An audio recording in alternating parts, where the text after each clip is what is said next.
మధ్యలో ఉండేది north east. చూడు ఇది నార్త్ ఇది ఈస్ట్ కదా, నార్త్ కి ఈస్ట్ కి మిడిల్ లో ఉంటుంది కానీ నార్త్ ఈస్ట్ అంటాము. దీన్ని ఇంగ్లీష్ లో వచ్చేసి ఈశాన్యం నార్త్ ఈస్ట్ పెడుతూ ఉంటుంది. తెలుగులో వచ్చేసి ఈశాన్యం అన్నమాట. తర్వాత మనం ఇంకో డైరెక్షన్ ఏం చెప్పుకున్నాము, నార్త్ కి వెస్ట్ కి మధ్యలో ఉండేది నార్త్ వెస్ట్. దీన్ని వాయువ్యం అని పిలుస్తాం. తర్వాత మనం చెప్పుకోవాల్సింది ఇంకోటి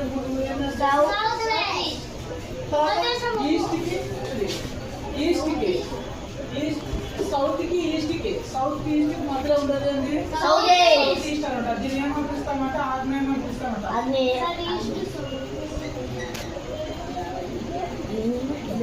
సౌత్ కి ఈస్ట్ మధ్యలో ఉంది కదా, ఏమని పిలుస్తాము సౌత్ ఈస్ట్ అని పిలుస్తాం కదా, ఆగ్నేయం పిలుస్తాం అనమాట.